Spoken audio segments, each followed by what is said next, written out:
नमस्कार, आप देख रहे हैं जनता टीवी। मैं हूं आपके साथ अमन त्रिपाठी। बुलेटिन की शुरुआत करेंगे एक बड़ी खबर के साथ। बड़ी खबर, बड़ी जानकारी। सरका घाट में सरकार गांव के द्वार कार्यक्रम का आयोजन किया गया। डिप्टी सीएम मुकेश अग्निहोत्री शिरकत करेंगे, वहीं कार्यक्रम की अध्यक्षता करते नजर आएंगे। कार्यक्रम 11 बजे से आयोजित होगा। उठाऊ पेयजल योजना का शुभारंभ करते नजर आएंगे, वहीं योजनाओं के टिकाऊ वितरण का शिलान्यास भी इस दौरान किया जाएगा।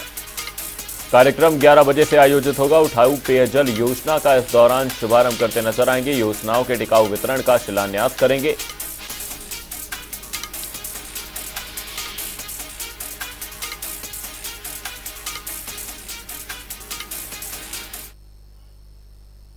बुलेटिन में आगे बढ़ेंगे, रुक करेंगे एक और बड़ी खबर की ओर। बड़ी खबर, बड़ी जानकारी मौसम को लेकर एक बड़ी खबर सामने। शिमला से राहत भरी बर्फबारी से आम जनमानस के लिए आफत हो गई है। कई इलाकों में सड़क यातायात और बिजली आपूर्ति ठप हो गई है। 6 नेशनल हाईवे समेत 411 सड़क मार्ग अवरुद्ध हुए हैं। वहीं बर्फबारी के बाद लगभग 1506 बिजली आपूर्ति बाधित हुई है। पेयजल आपूर्ति को इस दौरान कोई नुकसान नहीं पहुंचा है। वहीं व्यवस्था दुरुस्त करने में प्रशासन जुट चुका है। वहीं आज मौसम खुलने से तेजी आती नजर आएगी। ये बड़ी खबर, बड़ी जानकारी। मौसम को लेकर राहत भरी बर्फबारी से आम जनमानस के लिए काफी आफत हो गई। सड़क यातायात और बिजली आपूर्ति पूर्णतया ठप हो गई है। 6 नेशनल हाईवे समेत 411 सड़क मार्ग अवरुद्ध हो गए। वहीं बर्फबारी के बाद लगभग 1506 बिजली आपूर्ति बाधित हुई है। पेयजल आपूर्ति को इस दौरान कोई नुकसान नहीं पहुंचा है। वहीं फिलहाल प्रशासन व्यवस्था दुरुस्त करने में जुट चुका है। वहीं आज मौसम खुलने से तेजी आती नजर आएगी। इसी खबर पर शिमला से हमारे सहयोगी रॉबिन हमारे साथ जुड़े हैं। रॉबिन, आपसे जानना चाहेंगे फिलहाल किस तरीके का मौसम शिमला में देखा जा रहा है, वहीं क्या कुछ समस्याएं इस दौरान लोगों को आती हुई नजर आ रही है, क्योंकि यातायात और बिजली व्यवस्था दोनों ही ठप पड़ चुकी हैं। बिल्कुल, देखिए 2 दिनों के लिए मौसम विज्ञान केंद्र की ओर से ऑरेंज अलर्ट जारी किया गया था प्रदेश में, और उसी का असर है कि प्रदेश के कई इलाकों में जो है भारी बर्फबारी देखने को मिली है।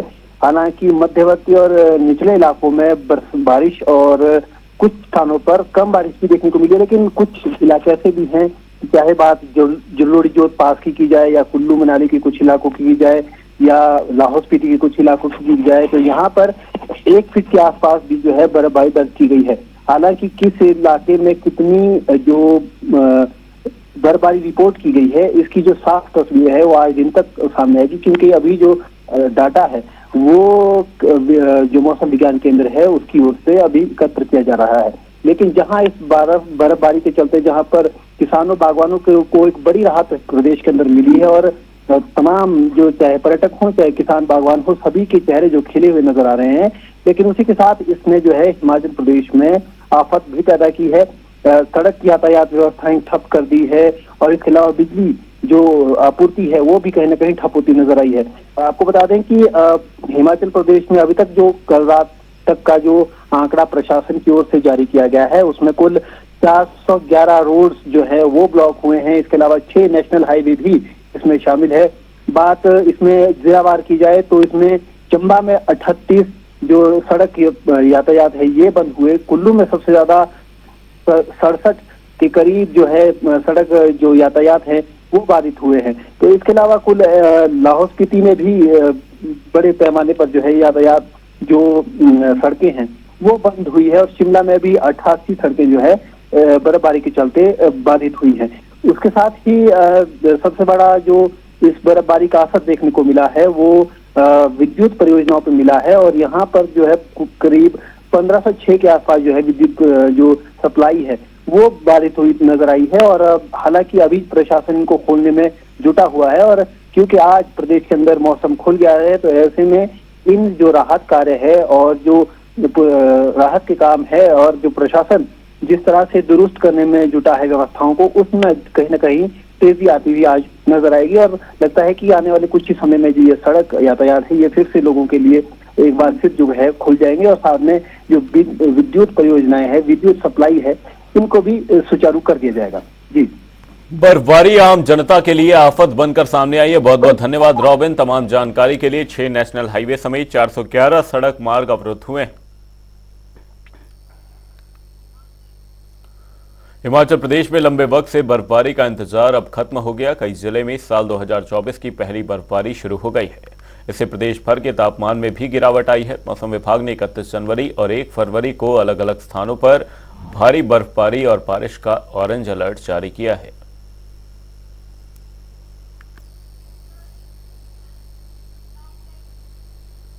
प्रदेश में बारिश और बर्फबारी का दौर लगातार जारी है। राजगढ़ के हरिपुर धार में सीजन की पहली बर्फबारी देखी गई और तापमान में भी काफी गिरावट आई है, जिससे क्षेत्र में ठंड का प्रकोप भी काफी बढ़ गया है।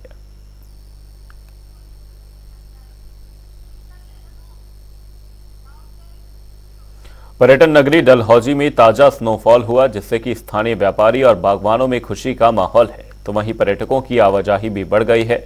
किसान और बागवान बारिश न होने से काफी परेशान थे, लेकिन बारिश बर्फबारी होने से उन्होंने भी राहत की सांस ली है।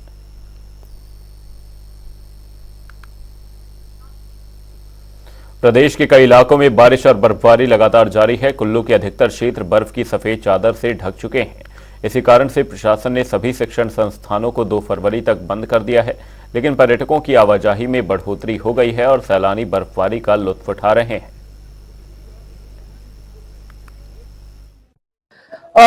ये एक्सपेक्टेड नहीं था। जो मैं आज देख रही हूँ, मुंबई में हमने कभी स्नोफॉल नहीं देखी और यहाँ पर जो देखने मिल रहा है, इट्स अमेजिंग। ये एक्सपीरियंस लाइफ लॉन्ग मेमोरी बन सकता है हमारा, और बनेगा भी। अभी अब और भी चीजें करने वाले हैं, सो ये बहुत ही वंडरफुल चीज है।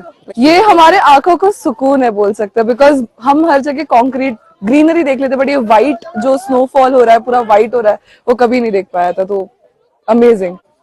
मैं तो रियलाइज नहीं कर पा रही कि मेरी आंखों को दिख क्या रहा है, बिकॉज हमने सिर्फ बिल्डिंग्स और ग्रीनरी और कंक्रीट देखा, और ये समथिंग ऐसा है कि पूरा डिफरेंट एक्सपीरियंस है। So wonderful, very nice, like बहुत अच्छा लग रहा है। प्रदेश में बीते दिनों मौसम ने करवट ली है। हर तरफ बर्फ की सफेद चादर देखने को मिल रही है, जिससे ठंड का प्रकोप भी काफी बढ़ गया है।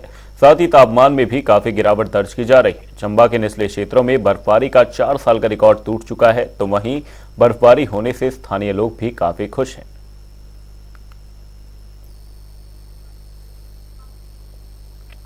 बिलासपुर के कई क्षेत्रों में झमाझम बारिश लगातार जारी है, जिससे ठंड का प्रकोप भी बढ़ गया है और मौसम भी सुहावना हो गया है। बारिश होने से स्थानीय लोगों ने भी राहत की सांस ली है।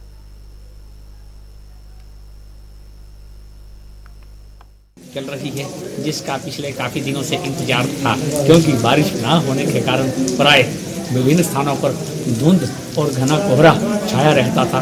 तो अब भगवती मां नैना देवी की कृपा से ये आशा है कि अब बारिश से सभी भक्तों को, सभी प्राणियों को जगजननी मां नैना देवी की कृपा से बारिश के कारण अब कोहरे, धुंध इत्यादि से राहत मिलेगी। और हमें उम्मीद है कि अब जो धुंध के कारण श्रद्धालुओं का तांता प्राय कम था, अब बारिश होने से मौसम भी खुल गया है और भगवती मां नैना देवी के दरबार में निरंतर श्रद्धालुओं का आना जाना ऐसे ही बना रहेगा।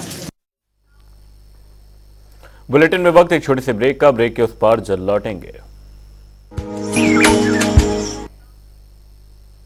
ब्रेक के बाद आपका स्वागत है। आप देख रहे हैं जनता टीवी। रुक करेंगे अगली खबर की ओर। बर्फबारी और बारिश से जहां जनता ने राहत की सांस ली, तो वहीं अब लोगों की मुश्किलें भी बढ़ना शुरू हो गई हैं।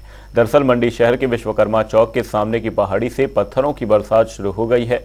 वहीं दूसरी ओर चौक के साथ बन रहे पुल पूरी तरह से पानी से भर गए हैं, जिस कारण यहां पर वाहन चालकों सहित राहगीरों को काफी परेशानियों का सामना करना पड़ रहा है। वहीं स्थानीय लोगों और वाहन चालकों ने विभाग से पहाड़ी का मलबा हटाने वाली निकासी नालियों को दुरुस्त करने की मांग उठाई है। सबसे पहले तो हम स्केती पुल के जो पुराना पुल है उसके बारे में बात करें कि वहाँ ड्रेन होल हमेशा चौक रहते हैं।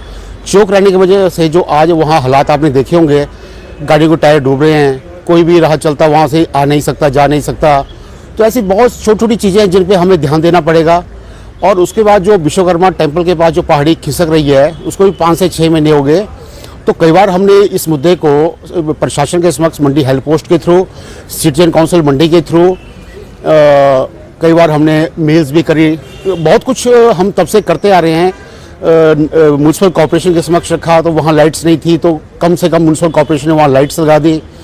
वो पहाड़ी जिस ढंग से आना शुरू हुई है, और अभी तो 1 दिन की बारिश हुई, और ऐसा ना हो कि कहीं 2 या 4 दिन ये बारिश चलती रही, तो हमें तो ये डर है कि वहाँ कुछ और नुकसान ना हो जाए।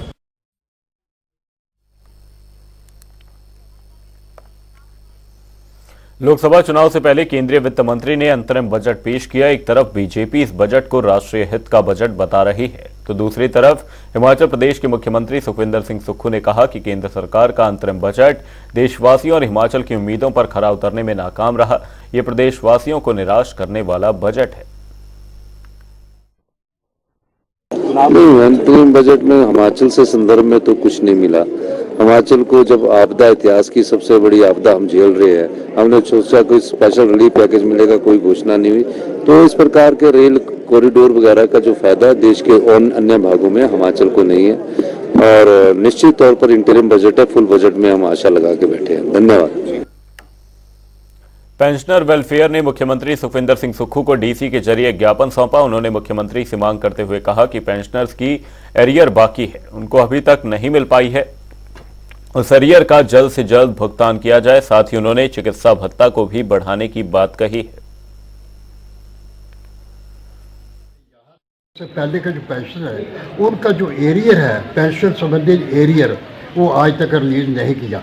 कुछ उसका भाग, कुछ थोड़ा सा भाग अक्टूबर 2022 में उन्होंने रिलीज़ किया था पुरानी गवर्नमेंट ने, मगर हम चाहते हैं कि सरकार जो है उस पर भी गौर करे, क्योंकि 1/1/2016 से लेके 31 जनवरी 2022 तक जो पीरियड है, उसका जो हमारा एरियर है 73 महीने का, वो आज तक सरकार ने नहीं दिया है। हम चाहते हैं कि सरकार को समर्थन देते हुए भी हम ये चाहते हैं सरकार से कि कृपा करके वो 2 या 3 किस्तों ईजी इंस्टॉलमेंट में वो दे दें। हम नहीं चाहते कि ये इकट्ठा दे दें, मगर वो जल्दी से जल्दी रिलीज़ करें। इसी तरह एक और हमारी मांग रही है कि जून 2017 में 400 रुपये फिक्स्ड मेडिकल अलाउंस जो दिया था, वो आज 6.5 सालों में कई बीमारियों के जो टेस्ट हैं और जो दवाइयाँ हैं, वो इतनी महंगी हो चुकी हैं कि वो 650 में 4 गुना 5 गुना ज़्यादा रेट उसके बढ़ चुके हैं। अब हमारी मांग रही कि 2000 रुपया फिक्स मेडिकल लॉस किया जाए, या कैशलेस जो सुविधा है, मेडिकल सुविधा, उसको प्रदान की जाए।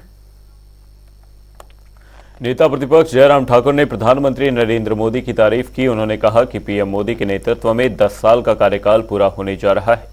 लिहाजा जयराम ठाकुर ने दावा किया कि प्रधानमंत्री मोदी के नेतृत्व में देश सभी क्षेत्रों में आगे बढ़ा है।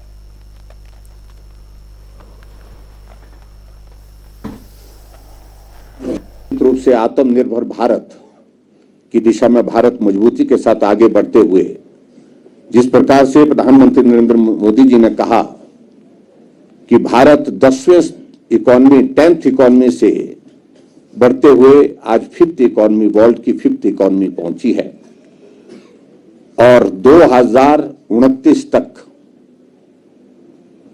भारत विश्व की तीसरी बड़ी आर्थिकी, यानी सबसे बड़ी तीसरी इकोनॉमी होगी। उस लक्ष्य को भी हासिल करने की दिशा में महत्वपूर्ण भूमिका आने वाले समय में नरेंद्र मोदी जी के नेतृत्व में देश करेगा, ऐसा पूरा भरोसा, पूरा विश्वास है। हमीरपुर से आगामी लोकसभा चुनावों में कांग्रेस की ओर से सुमन भारती को जिला अध्यक्ष पद की कमान सौंपी गई है, जिसके चलते सुमन भारती का जिले में पहुंचने पर कांग्रेस के पदाधिकारियों और कार्यकर्ताओं ने भव्य स्वागत किया। इस मौके पर विधानसभा अध्यक्ष कुलदीप सिंह पठानिया और कांग्रेस के कई कार्यकर्ता मौजूद रहे। वहीं इस मौके पर नवनियुक्त कांग्रेस जिला अध्यक्ष सुमन भारती ने कहा कि कांग्रेस के शीर्ष नेतृत्व ने उन पर विश्वास जताया है, जिसका वे बखूबी निर्वहन करेंगे। तो मैं जो हमारा राष्ट्रीय नेतृत्व है उसका धन्यवाद करता हूं।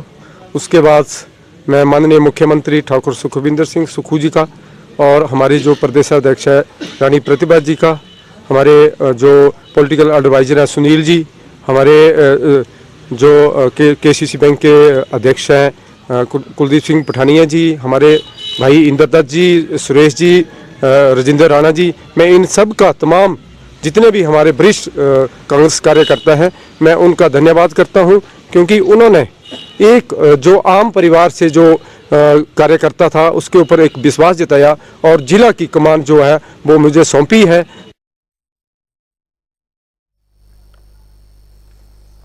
लोकसभा चुनाव के लिए कांग्रेस पार्टी तैयारियों में जुट गई है। शिमला में कांग्रेस अनुसूचित जाति विभाग की राष्ट्रीय कार्यकारिणी की बैठक आयोजित की गई। इस बैठक में चुनावों को लेकर विस्तृत चर्चा की गई। बैठक की अध्यक्षता कांग्रेस के एससी विभाग के राष्ट्रीय अध्यक्ष राजेश लेलोठिया ने की। इस मौके पर प्रदेश के मुख्यमंत्री सुखविंदर सिंह सुक्खू भी मौजूद रहे, तो वहीं बैठक में एससी विभाग के नेतृत्व विकास योजना पर भी चर्चा की गई।